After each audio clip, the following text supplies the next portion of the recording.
Alan Gonçalves, que é mestre em Ciência da Computação e doutor em Meio Ambiente, professor adjunto do Instituto de Computação na Universidade Federal do Mato Grosso, destacado pelo Prêmio Jovem Pesquisador Severino Meirelles, atualmente exerce o cargo de diretor do Instituto de Computação da UFMT, é vice-presidente do Conselho Administrativo da RPN e coordenador-geral do ponto de presença da Rede Nacional de Pesquisa RPN no estado do Mato Grosso.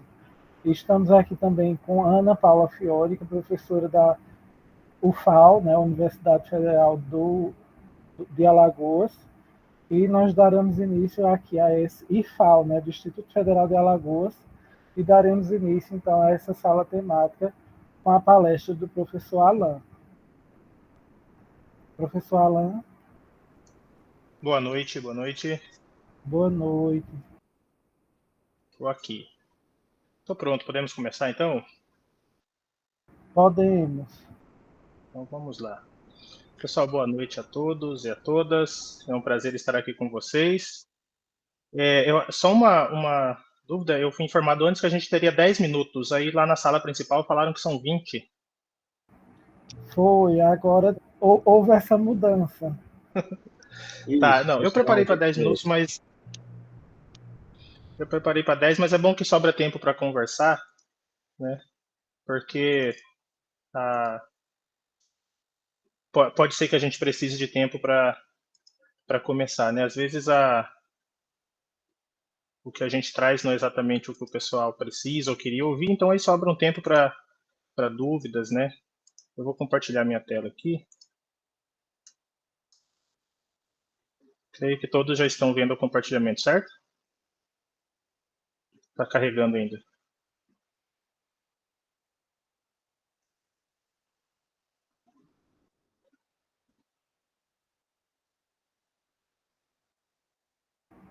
Aqui tá normal, tá dando para ver. Tá indo, né? Então tá jóia. Então vou começar aqui. Só para... Bom, pessoal, mais uma vez eu queria agradecer pelo... Mais uma vez não, eu queria agradecer pelo convite, tá? E a gente vai... Eu vou ser... Aqui, como eu disse, bem breve, eu me preparei para 10 minutos, só que depois a gente tem um tempinho para conversar. Então a gente vai falar sobre difusão da conectividade e capacitação digital. Eu sou o professor Alan, né, sou professor aqui no Instituto de Computação da Universidade Federal de Mato Grosso e estou também como coordenador geral do ponto de presença da RNP, a Rede Nacional de Ensino e Pesquisa, aqui no Mato Grosso, e sou vice-presidente do Conselho de Administração da RNP.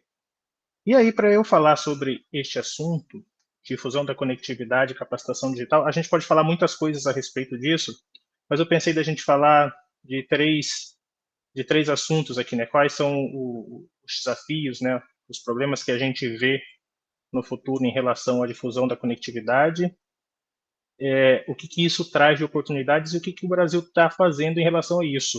E como eu represento neste momento, acho que a RNP, né? Eu acho que quando eu fui convidado foi sob essa perspectiva da minha atuação na RNP, então eu procurei falar sobre o que nós estamos fazendo a respeito da difusão da conectividade, como que isso pode impactar na capacitação digital. Falando nesse assunto, quando a gente fala de expansão da conectividade, eu tenho que falar um pouquinho a respeito da revolução digital, que é um momento que a gente está passando, um momento que a gente já passou. Na verdade, agora essa revolução ela já se instaurou, né? Ela já está entre nós. E ela é impulsionada basicamente porque nós temos, neste momento, já há alguns anos, muitos novos dispositivos que a gente tem acesso à internet ou acesso a dados, né, sensores, etc.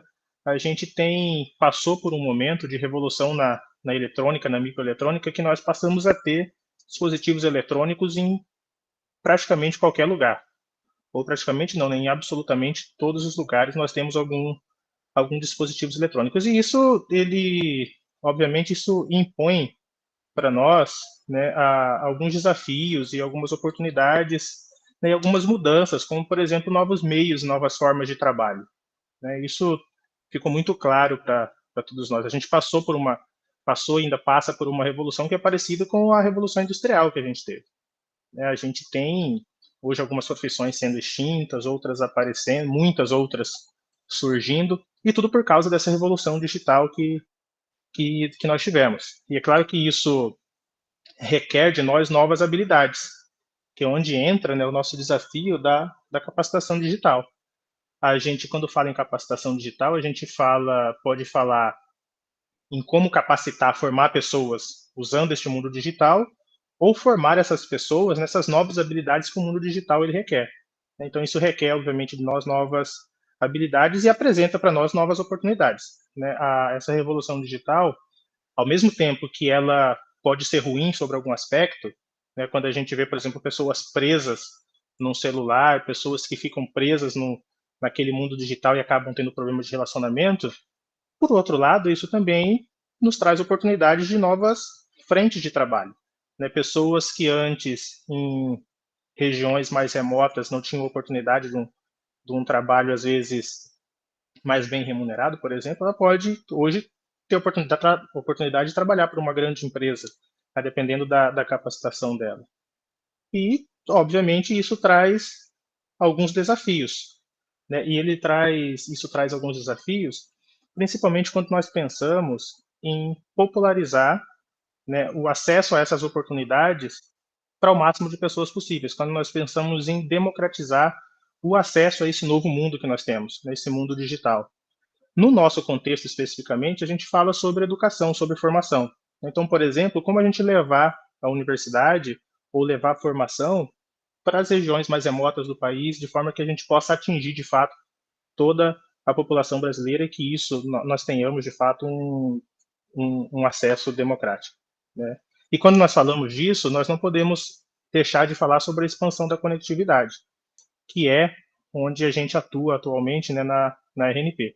Nós somos responsáveis por conectar todas as instituições federais de ensino e de pesquisa, e a gente trata muito desse assunto. Eu coloquei até na minha figura aí, um pessoal instalando umas fibras óticas, umas torres ali de 5G, para falar que um dos nossos desafios é lidar com essas novas tecnologias, como utilizar isso para levar informação e informação para essas pessoas, ou para o máximo de pessoas possível no nosso país.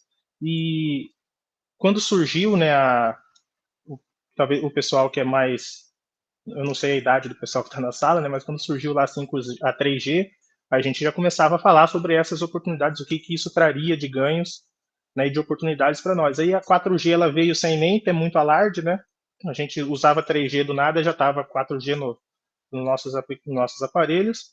E aí quando surgiu a 5G, foi de fato uma revolução. A gente, como ela tem uma característica muito específica, principalmente de baixa latência, não é só uma questão de velocidade da conexão, mas com uma baixíssima latência, isso permite muitas aplicações. Isso permite até cirurgias, serem feitas remotamente. Então isso trouxe muita expectativa. Agora, o Brasil é um país muito grande, então a gente tem um desafio muito grande, por exemplo, em levar 5G, porque como essa figura ela demonstra, a gente tem ali a rede de fibra ótica na parte de baixo, e a gente tem lá em cima, as torres, e essas torres elas são conectadas por uma rede dessa de fibra ótica. Então, como que a gente faz isso? A gente precisa expandir essa infraestrutura de rede de fibra ótica. Isso é extremamente necessário, e eu vou falar depois de uma ação que a gente está fazendo, que nós estamos fazendo em relação a isso.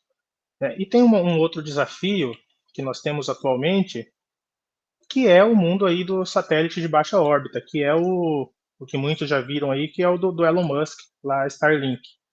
Isso é também um desafio para o Brasil em termos de domínio dessa tecnologia, em termos, quando a gente fala de uso de satélite, a gente sempre está pensando também em soberania nacional, em segurança dos nossos dados, segurança das nossas fronteiras, então é um desafio para nós. O Brasil regulamentou, é recente, o uso da Starlink, tem já organizações brasileiras usando, pessoas físicas, pessoas jurídicas, órgãos de governo, e parece que vai ter, ou não sei se já teve, eu tenho até que me informar, ia ter a liberação para mais 2 ou 3 empresas atuarem no nosso espaço. Então isso Isso é um desafio para o Brasil em termos de domínio dessa tecnologia, mas isso é muito mais uma oportunidade que nós temos de utilizar essa tecnologia para levar a formação para o máximo de pessoas possíveis. E quando nós falamos de expansão da conectividade, né, o que nós estamos fazendo, né, para isso no Brasil? Nós, na RNP. Essa é uma imagem da nossa ministra de Ciência e Tecnologia no evento nosso do Fórum da RNP do ano passado, lançando o programa Conecta e Capacita.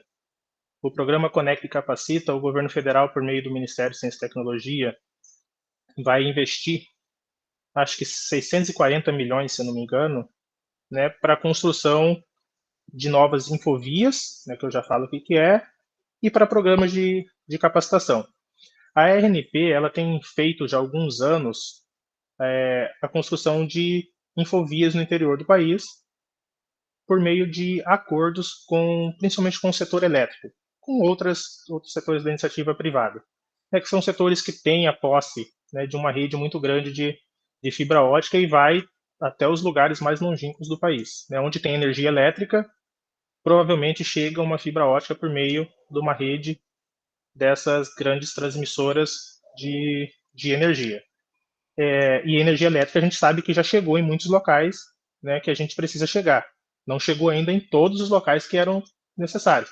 Nesses locais, né, quando a gente vai falar em conectividade, a gente pensa já na conexão via satélite, ainda que a energia seja por gerador, né, isso é possível. Mas o fato é que nós passamos a fazer acordos com essas empresas para levar as nossas fibras para diversas regiões. E isso deu muito certo, né? Isso começou no Nordeste com a Chesf, né? E aí teve o projeto Nordeste Conectado. Aí nós temos também a Amazônia Conectada. Tem esse projeto rodando também no Sul com a Furnas Eletrosul, aqui no Centro-Oeste com a IE Madeira e com a Eletronorte.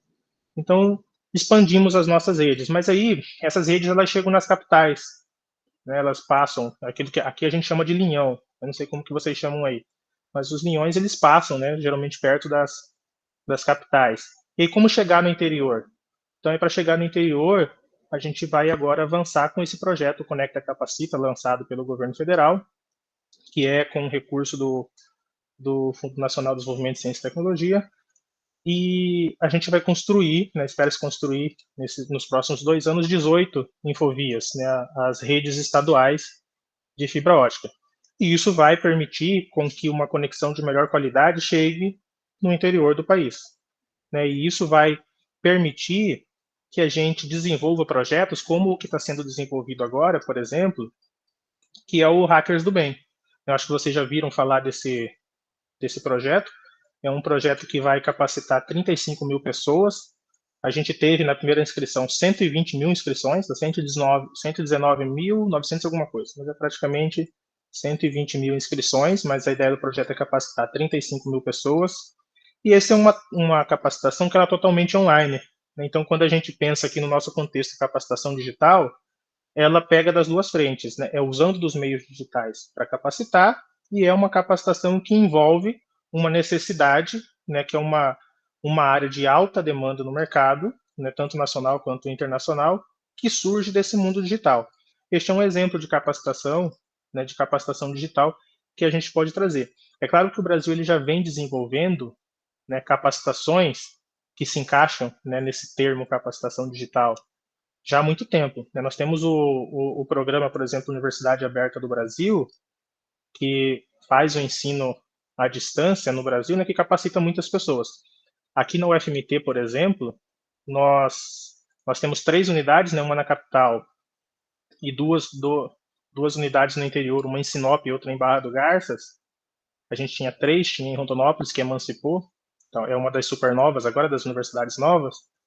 E este ano, em julho, só de alunos da educação à distância, nós vamos ultrapassar a quantidade de alunos somado das 2 unidades do interior da Universidade Federal.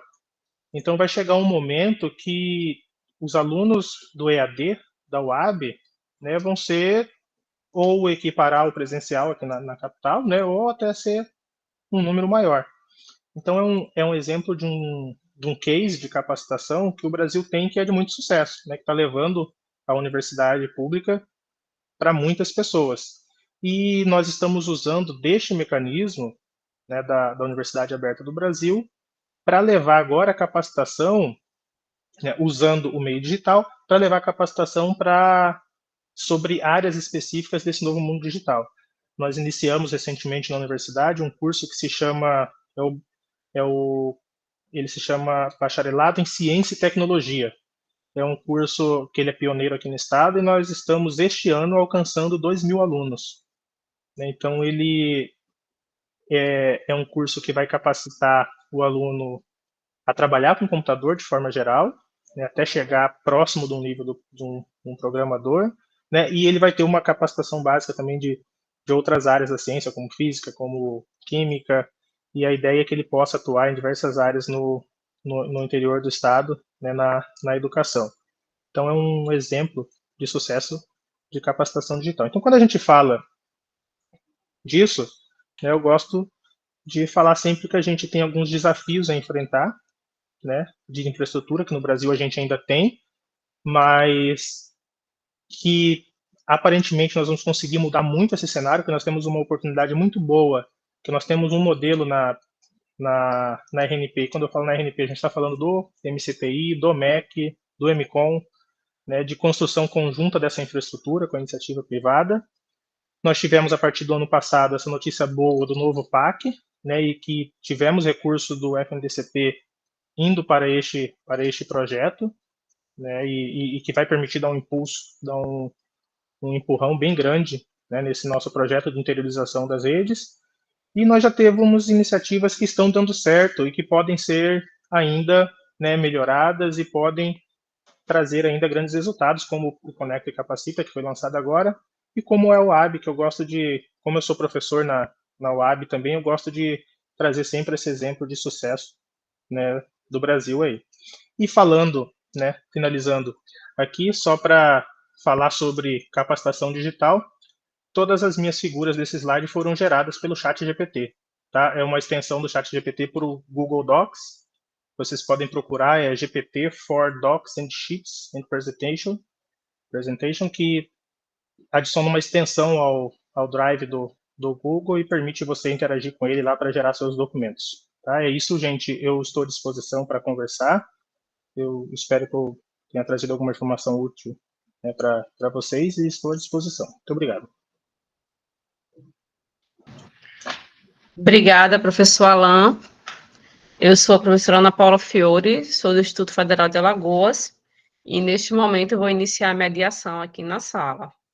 Então, pessoal, nós vamos fazer as perguntas em grupo de 3, e a gente pede que cada pessoa tenha 1 minuto para fazer a sua pergunta. E o professor Alain, a partir de 3 perguntas, ele responde. Então, nesse momento, quem tem interesse em fazer alguma pergunta, levante a mão,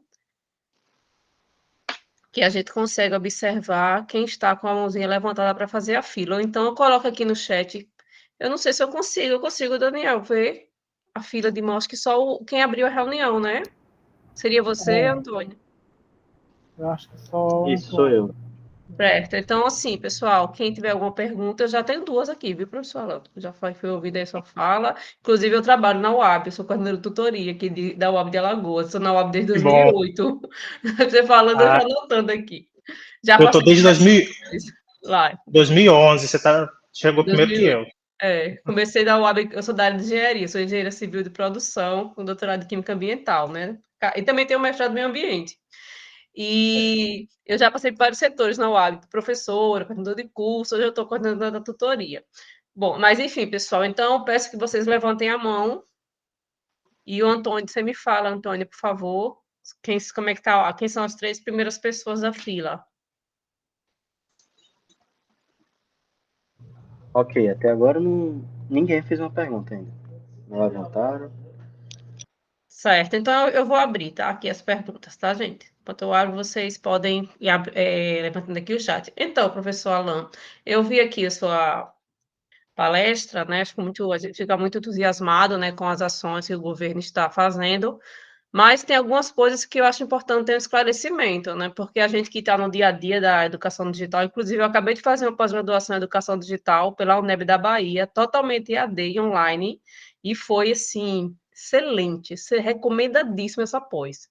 Excelente, foram 2.000 estudantes e deve ter formado aí uns 800, né? Porque a EAD não é para todo mundo, né? Tem que ter perfil, Uhum. tem que ter várias coisas. Sim, e eu fiz 2 perguntas aqui. A primeira é o seguinte, né? A questão do mundo digital para as pessoas portadoras de deficiências. Quais as perspectivas que vocês têm? Porque não é só levar a rede de conectividade. A gente sabe que os portadores de deficiência, as pessoas cegas, as pessoas surdas, as pessoas daltônicas, ela tem uma série de particularidades. Então, se há alguma iniciativa nesse sentido, se esse público está sendo pensado de alguma forma, né? Porque só isso não resolve. E a outra pergunta que eu tenho para fazer é em relação às pessoas que vivem na zona rural. Você comentou, né, que a ideia é levar conectividade para todos. A gente sabe que os monopólios da telecomunicações, eles foram quebrados já há bastante tempo, né? Assim como você estuda a área de saneamento, assim como quebrou o monopólio de saneamento agora, né? E a mesma proposta de levar conectividade para todos. Eu trabalho em um campus do interior e até hoje, e olha que é a região metropolitana, né? Nem aquele interior já divisa contra o estado. E até hoje a gente tem locais, aqui em Marechal Deodoro, que não têm uma internet banda larga. E especialmente quando a gente fala com os estudantes da zona rural, porque assim, além da questão da banda larga, tem a questão do equipamento e os desafios para essa população ter o acesso a essa conectividade, né? Inclusive na pandemia a gente teve algumas iniciativas, né? O auxílio conectividade, mas agora não tem mais.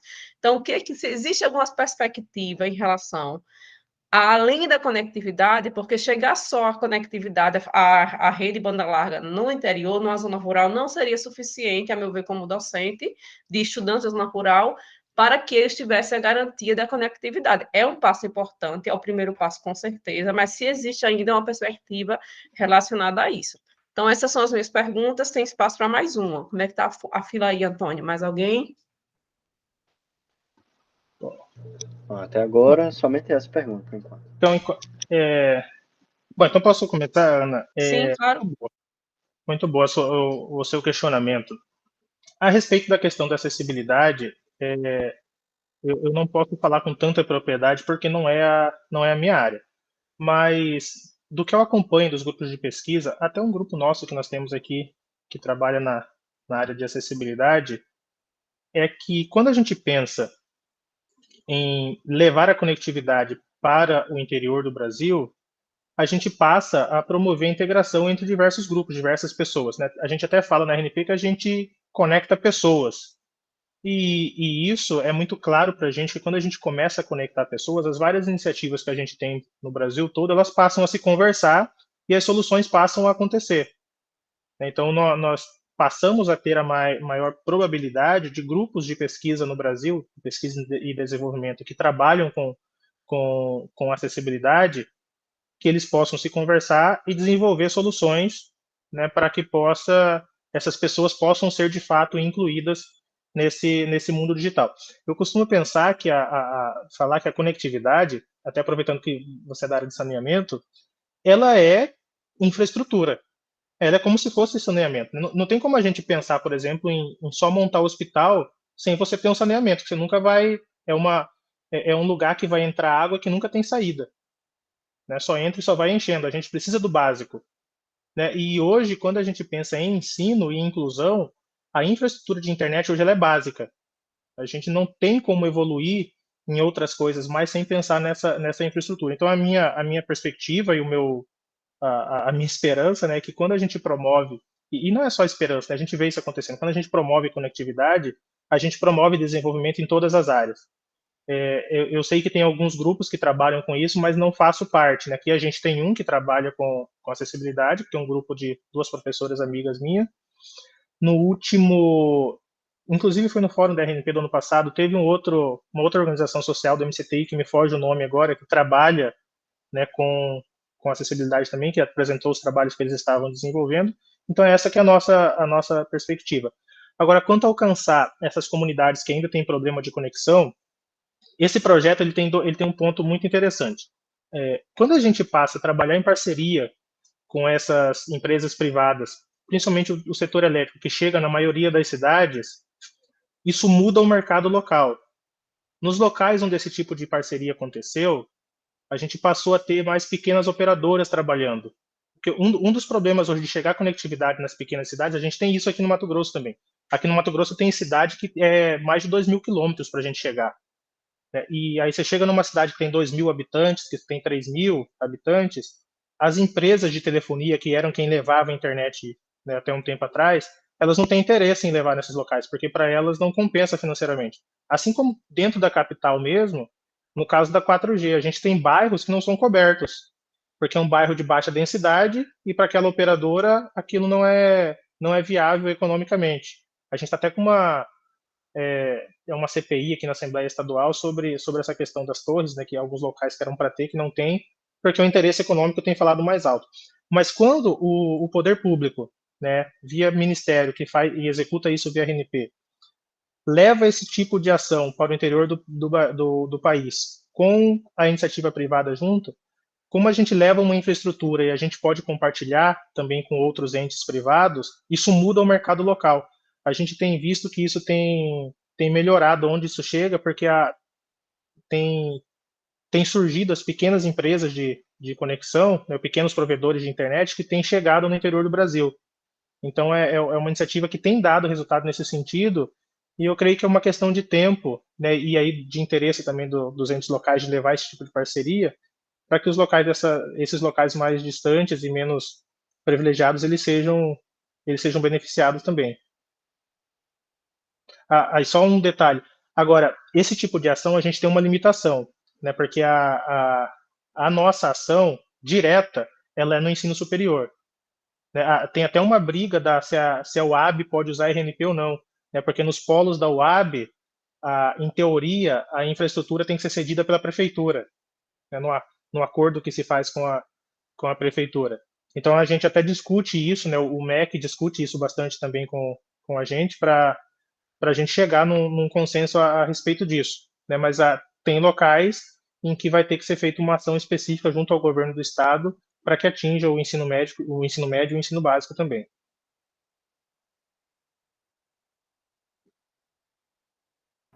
Professor, com relação à capacitação digital, quais são as perspectivas assim nessa área no cenário atual?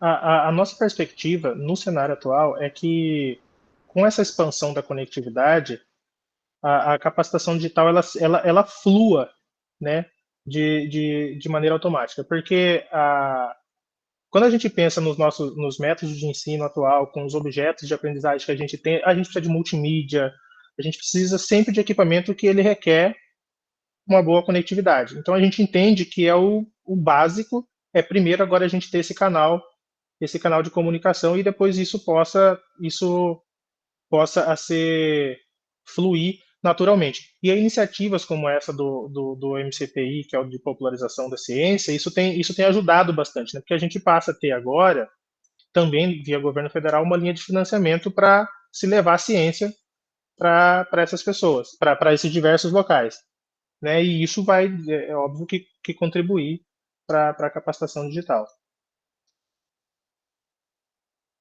Acho que tem uma pergunta no chat. Eu vou ler aqui que a pessoa está com. Agora, professor Alan, me permita discordar de você, viu?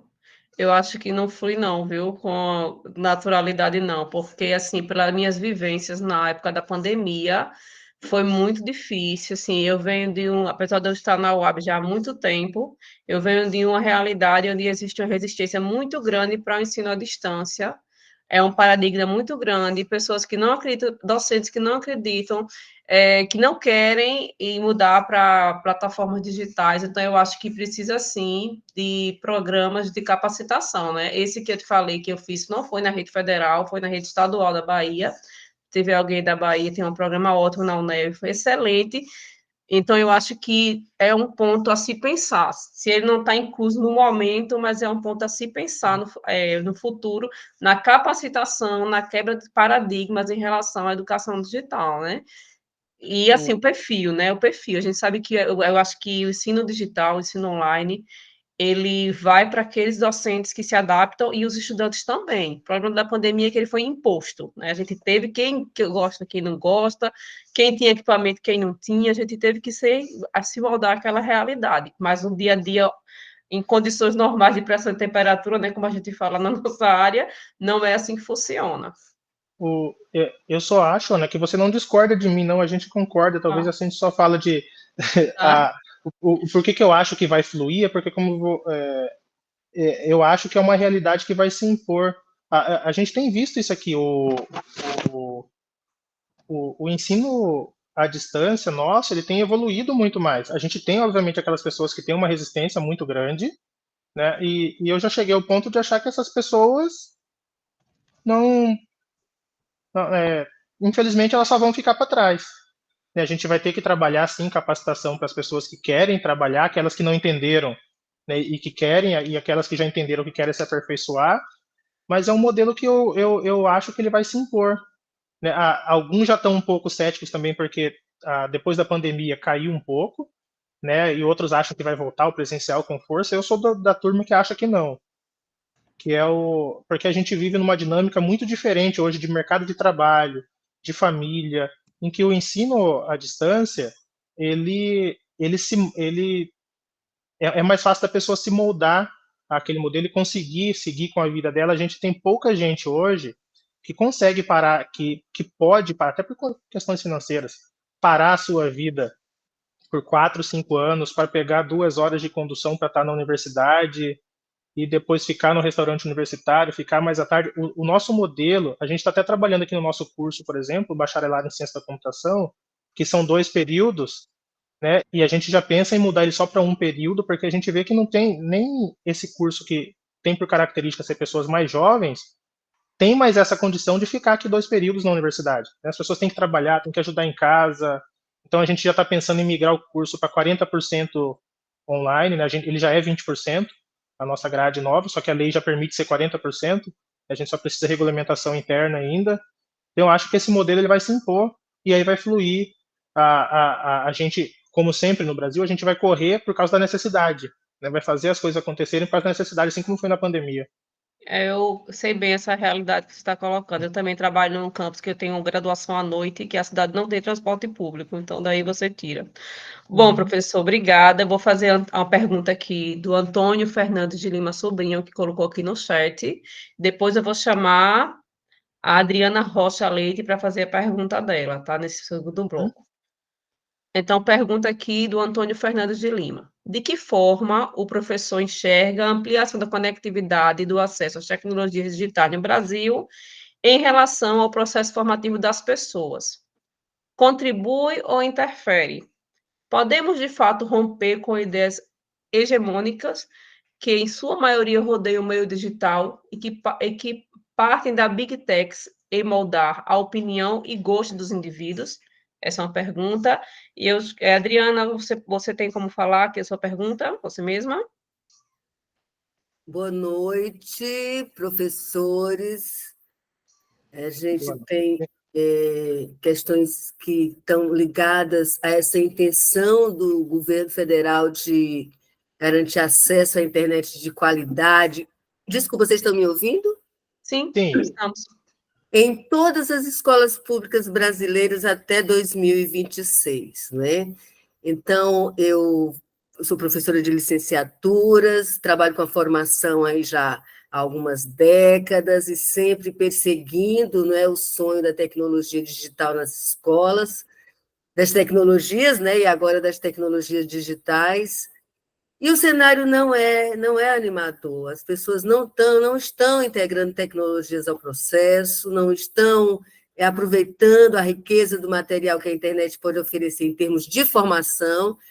Porém, eu considero, assim, a minha questão principal é, nós vamos ter, onde é que eu coloquei, conectividade e acesso à internet de boa qualidade é uma relação direta? Hoje, quando a gente está falando em conectividade, que foi o tema que me atraiu aqui à conferência, eu posso imaginar que a gente vai ter internet de fato gratuita, porque a população não tem como ter dados para estudar através da internet. A população não tem condições de estudar através da internet.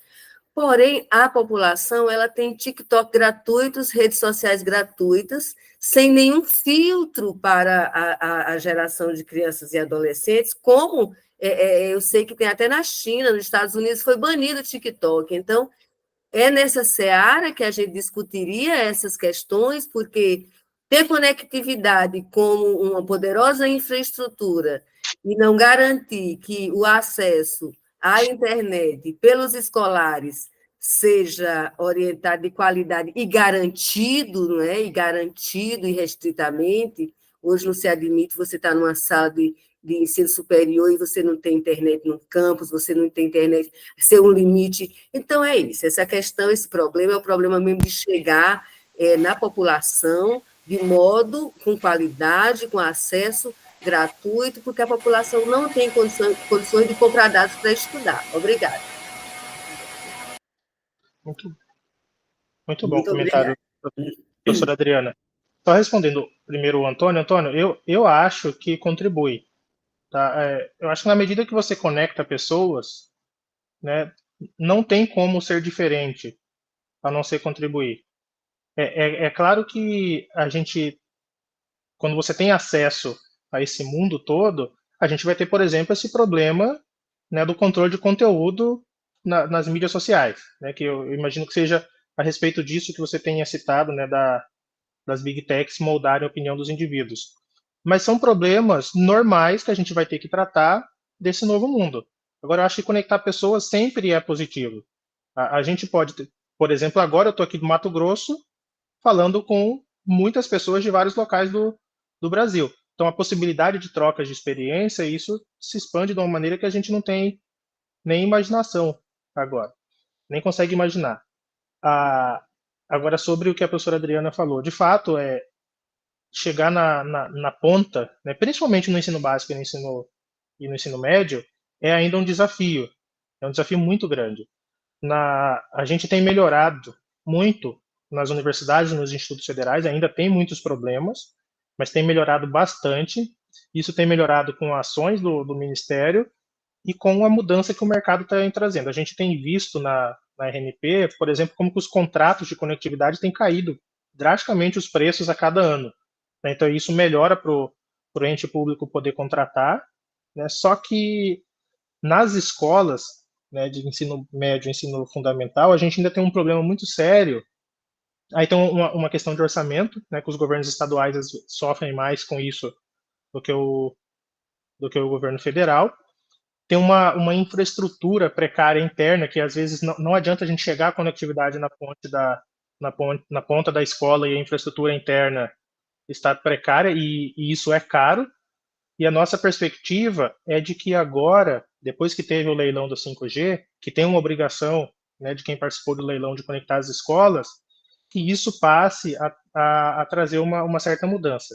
Mas ainda vai ter o problema da infraestrutura interna, tá? E para isso eu não tenho solução, mas a nossa expectativa é que de agora passe a mudar esse cenário de chegar na ponta, né, que seria nesses nossos alunos, e isso vai gerar também muitas iniciativas de conexões em praças, em restaurantes, em museus, que permite, né, que toda a população possa ter acesso e sem esse controle de quantidade de conteúdo trafegado, né, que às vezes, como a senhora falou, ele tem acesso ao TikTok sem cobrar do pacote dele, mas ele não pode acessar o Moodle, que no primeiro vídeo que ele acessa do professor, acaba com o pacote dele.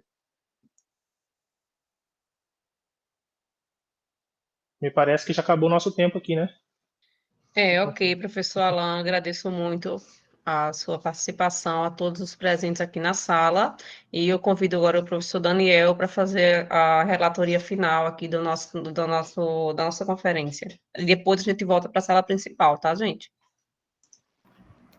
Boa noite, pessoal. Eu estou aqui anotando, como eu fiquei aqui na relatoria, eu estou anotando tudo o que está sendo dito, copiando e colando, né, aqui o que está nos comentários no chat, bem como as falas do professor Alan na mediação aqui da conversa. Eu queria sugerir que cada um que estivesse aqui agora no final deixasse algumas proposições para que a gente anexasse ao documento aqui no chat, antes da gente ir para a sala principal no YouTube. Então, vocês podem deixar aqui proposições para a gente anexar o documento. e eu vou copiar elas todas para o documento assim que a gente estiver encerrando aqui a sala, certo? A sala principal já iniciou? Posso perguntar? Pode. Esse tema que a gente está trazendo, desse acesso à internet e dessas questões de filtro para as redes sociais, está dentro aqui do contexto dessa conferência? Aqui desta sala? Está. Obrigada.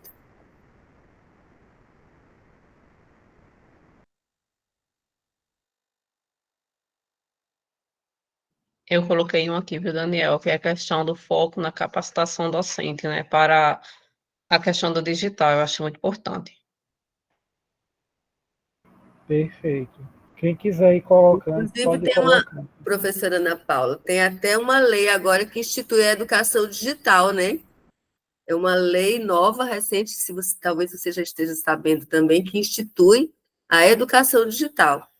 Ela altera a LDB e ela já determina isso. Não, professora, eu vou procurar saber, viu? Essa eu estou sabendo agora dessa lei. Inclusive, com capacitação, tem eixos importantes lá para a gente integrar aqui nesse processo. Ok? Eu acho que vocês deveriam incluir também a alfabetização digital, tá? Não, para os alunos também. Eu não sei se vocês têm visto isso na universidade, mas o que eu tenho visto, inclusive no nosso curso de Ciência da Computação, Sistema de Informação e Engenharia de Computação, é que os alunos estão chegando com 19, 20 anos e só sabe rolar a tela para cima. Letramento também, né, professor? O Isso. letramento digital. Letramento digital, exato. E a questão das fake news, né, que é um grande problema hoje da nossa sociedade, né, um dos problemas sérios da nossa sociedade é a questão da fake news. Eu estou lá no mestrado, eu tenho orientando do curso de jornalismo, e ela fez uma oficina de educação midiática como produto educacional, focando nessa questão de fake news. E durante a oficina dela, ela fez vários, assim, experimentos com os alunos, colocando vídeos, né, para ver se eles se reconhecerem, e a gente ficou impressionado, assim, com o resultado, um vídeo que claramente era uma face, ele falou aí do chat GPT, aquela tecnologia que bota lá o rosto e a boca se mexendo, né? Era até o vídeo do William Bonner, do Jornal Nacional, claramente você percebia que aquilo ali era uma armação, era uma montagem, e a maioria dos estudantes colocaram como verdade. Eu acho que isso é uma questão muito importante, vou até colocar aqui, viu? É a questão do combate às fake news, porque está diretamente ligado, né, ao mundo digital. Além da fake news, né, tem eu não sei o nome da área exatamente, mas seria como se fosse filtrar conteúdos. A gente até discute assim que nós devemos agora, além de mais do que professores ou menos, né, ser curador de conteúdo. Porque além de fake news, a gente tem hoje uma quantidade tão grande de informações na internet que os alunos eles estão desacreditando de nós professores. Ele acredita em qualquer um que coloca um vídeo no YouTube. Ele deixa de aproveitar aquilo que ele tem na universidade para tentar estudar pelo YouTube, e quando a gente vai ver, eles estão estudando com coisa errada, né? Então a gente está tendo um problema muito sério agora de ensinar eles a selecionar um conteúdo decente, né, para se qualificar. Eu também tive outra estudante, a área ela também era de informática, que ela fez uma oficina de webcast, que é um direcionamento para pesquisa em salas virtuais, que aí o objetivo das webcasts é exatamente o combate a isso que você colocou, né? O aluno Exatamente. saber aonde pesquisar, tá, gente? Eu estou do ProfEPT, ProfEPT é um mestrado em ensino profissionalizante, e no EduCapes vocês encontram os produtos educacionais. Qualquer coisa, acessa aí ProfEPT Alagoas, que tem todos eles lá. Então, assim, como eu sou da área digital, os meus trabalhos geralmente puxam, né, para essa sardinha. Então, tem lá uma oficina webquest, essa da fake news, prontinha para qualquer professor replicar. Exatamente. E é muito importante. Isso tinha que entrar, a gente tinha que começar a falar com os alunos disso no dia que eles entram na universidade. Porque está bem complicado.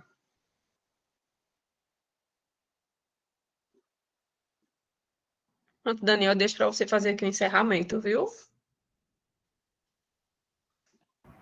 Ok, pessoal, a gente está aqui anotando, copiando e colando, e a gente vai sistematizar aqui o documento para repassar para a coordenação, a comissão geral aqui do evento, com as proposições que vocês colocaram. A gente copiou aqui tudo. E eu vou finalizar o documento para passar para a Gorete e a gente pode aqui finalizar. A sala principal já iniciou? Eu não vi Ainda aqui. não, ainda não, mas Ainda ela vai não. iniciar daqui a alguns minutos. Agora, pessoal, eu queria saber se a gente podia tirar uma foto, né? O pessoal podia abrir Sim, a as gente pode câmeras, tirar né? uma foto. Para a nossa sala sair bonita. Estou vendo a foto aqui no nosso grupo de organização das outras salas. Vamos fazer a nossa sala sair bonita também, né? Então, quem puder aí abrir as câmeras, né? Para a gente fazer aquela foto bonita.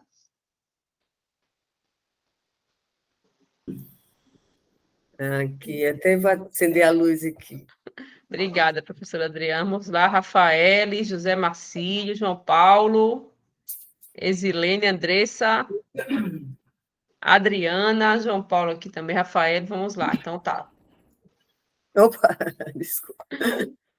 Vamos fazer o print aqui, tá?